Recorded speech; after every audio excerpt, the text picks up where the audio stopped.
Juízes capítulo 8. As últimas realizações de Gideão. E sucedeu que os homens da tribo de Efraim foram reclamar a Gideão. Que maneira é essa de agir para conosco? Tu não nos chamaste quando saíste a combater Midian? E o admoestaram severamente. Observemos aqui nessa Bíblia de Estudo, KJ, aqui se manifesta a revolta e o espírito independente da tribo de Efraim, que dentro de alguns séculos causaria a divisão definitiva dos reinos de Israel e Judá. 1 Reis 12, versículo 16 ao 17. Segundo Gideão, da tribo de Manassés, é compreensível a sua hesitação em convocar os Efraimitas, Gênesis 48, 14 ao 22. Gideão queria evitar a sensação de que ele aspirava a alguma preeminência no poder. Continuando, versículo 2. Então, ele lhes ponderou, que mais fiz eu em comparação com o que fizeste vós? O restolho das uvas de Efraim não é melhor do que toda a colheita de Abiezer? Versículo 3. Foi em vossas mãos que Deus entregou os líderes midianitas, Oreb e Zeebe. O que pude fazer eu não se compara com o que fizeste vós. Diante deste esclarecimento, acalmou-se a indignação deles contra Gideão. Versículo 4. Gideão chegou ao Jordão e o atravessou, mas tanto ele como os 300 guerreiros que o acompanhavam estavam exaustos por causa da perseguição. Agora vou estar lendo o versículo 3 aqui na Almeida Revista Corrigida. Deus vos deu na vossa mão os príncipes dos midianitas, Oreb e Zeebe. Que mais pude eu logo fazer do que vós? Então a sua ira se abrandou para com ele quando falou esta palavra. Vamos abrir em Filipenses 2, versículo 3. Está escrito: Nada façais por rivalidade, nem por vaidade.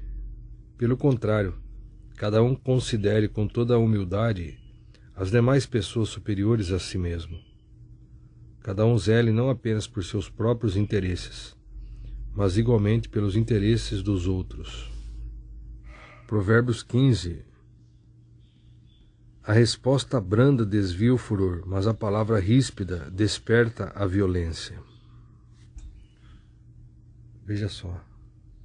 As palavras pacíficas e sensatas de Gideão, que nós estamos lendo lá, acalmaram a fúria dos homens de Efraim. Juízes 8, 1 ao 3. Provérbios 15, 18. Aqui leremos. A pessoa que se irrita facilmente provoca dissensão, mas o paciente acalma as discussões. Então as palavras pacíficas e sensatas de Gideão acalmaram a fúria dos homens de Efraim. Em contraste, a palavra ríspida e irônica de Nabal enfureceu Davi. 1 Samuel 25, 10 ao 13. Aqui leremos. Então Nabal retrucou aos mensageiros de Davi. Quem é Davi? Quem é o filho de Jessé? Hoje em dia há muitos servos que fogem do seu senhor. Tomaria eu o meu pão, a minha água e a carne do animal que abati para meus tosqueadores e daria todo esse mantimento a homens que não sei de onde vêm? Então os servos de Davi voltaram e comunicaram-lhe todas estas palavras. Diante disso, Davi ordenou aos seus homens: cada um prepare sua espada e a coloque no cinto. Rapidamente cada homem cingiu a sua espada. Davi cingiu também a sua, e cerca de 400 homens partiram com Davi, enquanto 200 ficaram cuidando da bagagem. Ora, Abigail, a esposa de Nabal, tinha sido avisada por um dos seus servos, que lhe disse: Davi mandou do deserto mensageiros para saudar o nosso senhor, porém ele os tratou com dureza e os expulsou. No entanto, os homens de Davi foram sempre cordiais para conosco. Jamais nos molestaram e durante todo o tempo em que estivemos hospedados com eles, quando estávamos no deserto, de nada sentimos falta. Noite e dia eles foram como um muro protetor ao nosso redor, enquanto estivemos com eles apacentando o nosso rebanho. Agora, portanto, considera o que podes fazer, porque a destruição do nosso Senhor e de toda a sua casa está a caminho. E o nosso Senhor é um homem tão perverso e arrogante que ninguém consegue conversar com ele. Naquele mesmo momento, Abigail tomou 200 pães, 2 odres de vinho, 5 ovelhas assadas, cerca de 15 quilos de trigo torrado, 100 bolos de uva passa e 200 bolos de figos prensados, e os carregou em jumentos. E orientou aos seus servos: ide à frente, e eu vos seguirei logo atrás. Porém não disse nada sobre o que estava fazendo ao marido Nabal. Voltando em Juízes, então, nós lemos aqui, né? E sucedeu que os homens da tribo de Efraim foram reclamar a Gideão. Que maneira é essa de agir para conosco? Tu não nos chamaste quando saíste a combater Midian? E o admoestaram severamente. Então ele lhes ponderou, 2 pontos. Que mais fiz eu em comparação com o que fizeste vós? O restolho das uvas de Efraim não é melhor do que toda a colheita da Abiezer? Foi em vossas mãos que Deus entregou os líderes midianitas, Oreb e Zeeb. O que pude fazer eu? Não se compara com o que fizeste vós. Diante desse esclarecimento, acalmou-se a indignação deles contra Gideão. Veja aqui, então, aqui se manifesta a revolta e o espírito independente da tribo de Efraim, que dentro de alguns séculos causaria a divisão definitiva dos reinos de Israel e Judá. Sendo Gideão da tribo de Manassés, é compreensível a sua hesitação em convocar os efraimitas. Gênesis 48, 14 ao 26. Gideão aqui queria evitar a sensação de que ele aspirava a alguma preeminência no poder. Continuando, versículo 4. Gideão chegou ao Jordão e o atravessou. Mas tanto ele como os 300 guerreiros que o acompanhavam estavam exaustos por causa da perseguição. Versículo 5. Ordenou, pois, Gideão ao povo de Sucote, 2 pontos.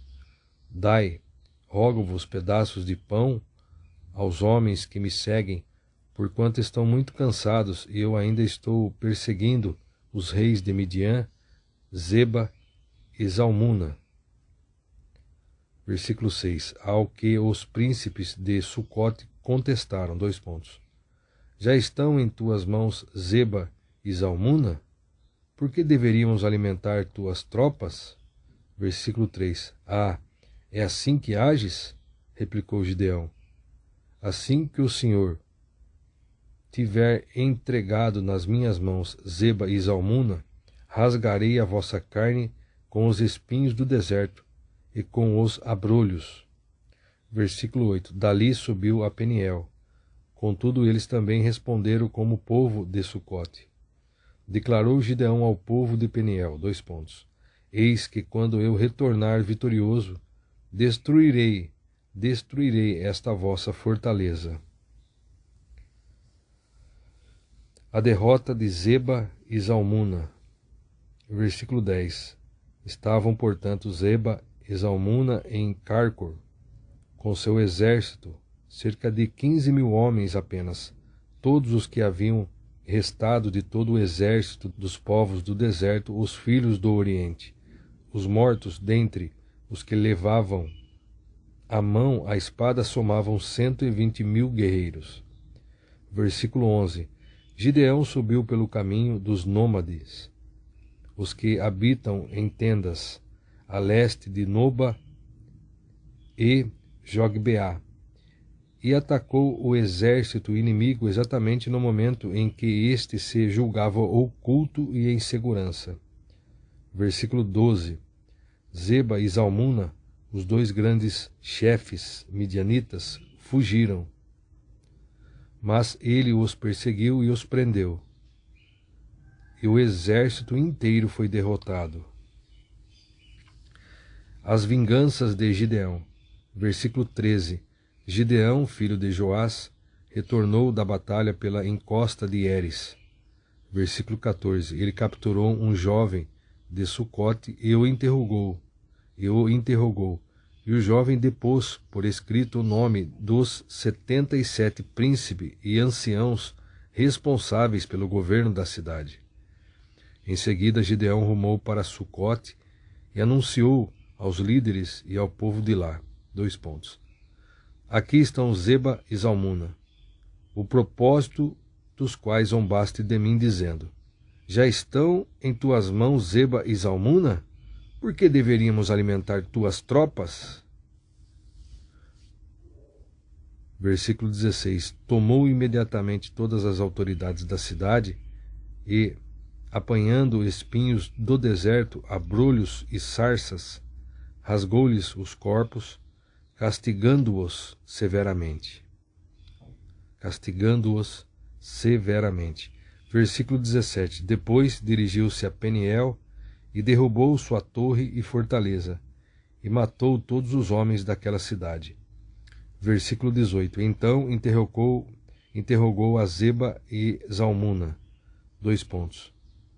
Como eram mesmo os homens que matastes em Tabor? E eles prontamente responderam. Pareciam contigo. Todos eles tinham o aspecto de filhos de rei. Versículo 19. Gideão acrescentou. Sim, eram meus irmãos, filhos de minha mãe. E concluiu. Juro pelo nome do Senhor que, se os tivesseis permitido viver, eu não vos mataria.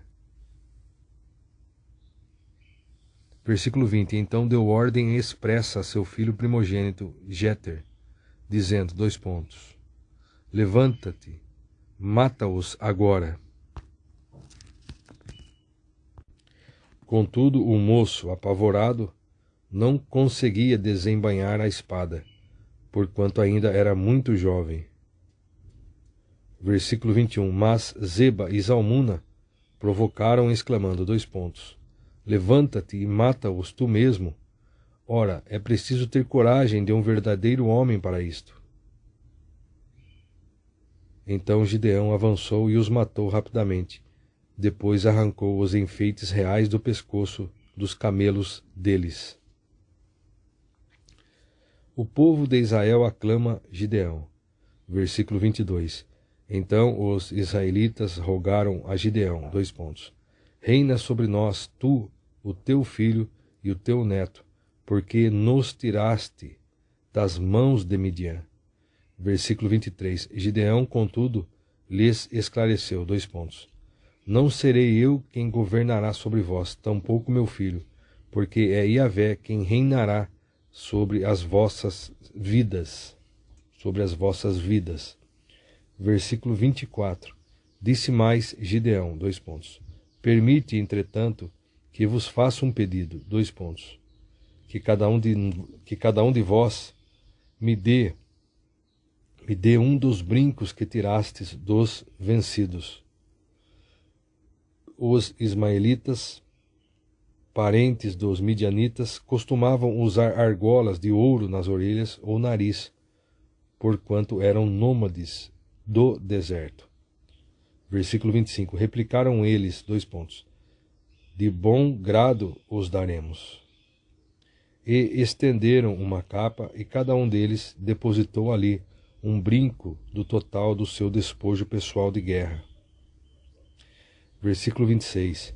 E o peso dos brincos de ouro que ele recebera chegou a 20,5 kg, sem contar os enfeites, os anéis, pendentes e as roupas de púrpura que os reis de Midian usavam, e os colares e enfeites reais que adornavam seus camelos. Versículo 27. Gideão usou o ouro para confeccionar um éfode, ou éfode. Gideão usou ouro para confeccionar um éfode, ou éfode, manto sacerdotal, que colocou em sua cidade Ofra. Entretanto, todo o povo de Israel passou a idolatrar este objeto, vindo a se prostituir em relação a Deus, o que se transformou numa armadilha para Gideão e toda a sua família. A morte de Gideão, versículo 28. Assim foi Midian abatido diante dos filhos de Israel, e nunca mais levantou a cabeça, e a terra experimentou paz e descanso por 40 anos, todo o tempo que viveu Gideão. Versículo 29. Então, Ierubaal ben Ioash, Jerubaal, filho de Joás, partiu em direção à sua casa e lá permaneceu. Versículo 30. Gideão teve 70 filhos, todos gerados por ele, fruto de seus ossos e sua carne, porquanto tinha muitas mulheres. Versículo 31. A sua concubina, que morava em Shehem, Siquém, também lhe deu um filho, a quem ele deu o nome de Abimeleque, que significa, entre aspas, meu pai é rei.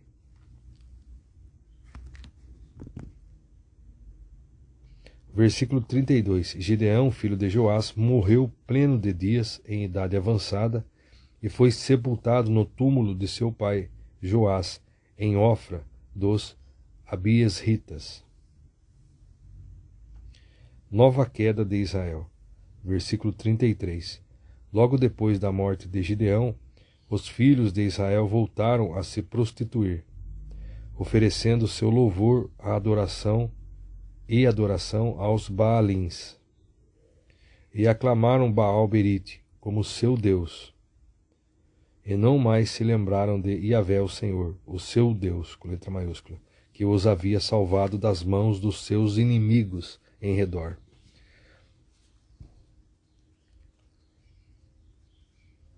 Vou ler novamente o versículo 33. Logo depois da morte de Gideão, os filhos de Israel voltaram a se prostituir, oferecendo seu louvor e adoração a Baalins, e aclamaram Baal-Berite como seu Deus, com letra minúscula, e não mais se lembraram de Yahvé, o Senhor, o seu Deus, com letra maiúscula, que os havia salvado das mãos dos seus inimigos em redor. Versículo 33. Também não demonstraram qualquer gratidão para com Jerubaal Gideão e sua família, pois se esqueceram de todo o bem que ele tinha realizado em favor de Israel.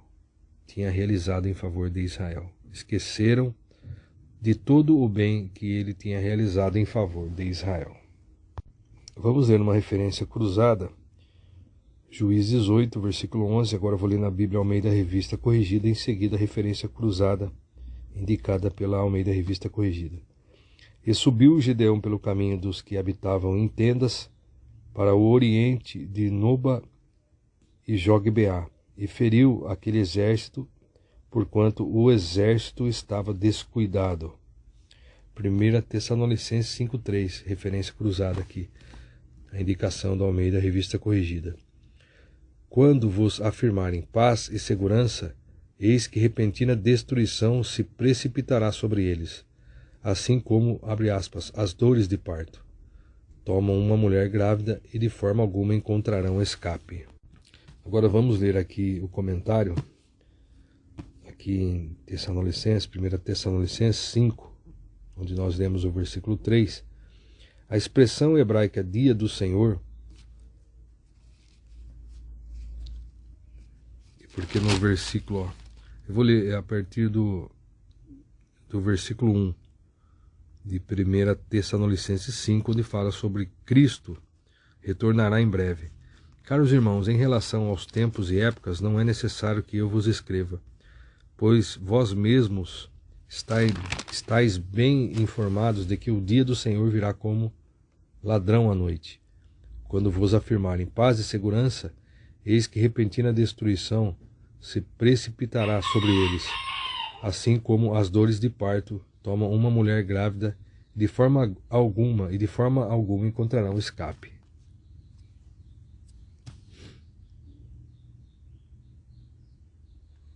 Então, a expressão A expressão hebraica Dia do Senhor tem sua origem no Antigo Testamento e refere-se a um período de tempo em que o Espírito de Deus virá e intervirá pessoalmente na terra, e especialmente na humanidade, com juízo penal e premiações de bênçãos. No Novo Testamento, o conceito se mantém inalterado, apresentando a condenação dos incrédulos e ímpios e a salvação dos crentes sinceros. Romanos 2,5, 2 Pedro 2,9, Efésios 4,30. É citado também como o último dia, João 6,39. O, entre aspas, grande dia, Judas 6, ou simplesmente o dia, 2 Tessalonicenses 1,10. Esse será o dia em que tudo será consumado em relação ao julgamento eterno de cada pessoa em toda a humanidade. Contudo, o dia final ocorrerá de forma tão rápida e surpreendente como um assalto de um ladrão à noite, 2 Tessalonicenses 2,3, Lucas 21,34. Mais uma referência cruzada, nós vamos ler aqui no versículo 27 de Juízes 8. E fez Gideão disso um éfode, e pô-lo na sua cidade em Ofra, e todo o Israel se prostituiu ali após ele, e foi por tropeço a Gideão e a sua casa. Salmos 106, 39. Tornaram-se impuros por meio dos seus atos infames. Prostituíram-se por suas más ações. Veja aqui. A prostituição não nasceu simplesmente como forma de comércio sexual. A origem da prostituição, tem a ver com a infidelidade religiosa, que levou os crentes em Deus a se envolverem com os rituais idólatras, que incluíam sacerdotisas oferecendo seus corpos aos homens, como uma forma de culto aos deuses pagãos. Oséias 1 ao 3, Apocalipse 19, 1 ao 10.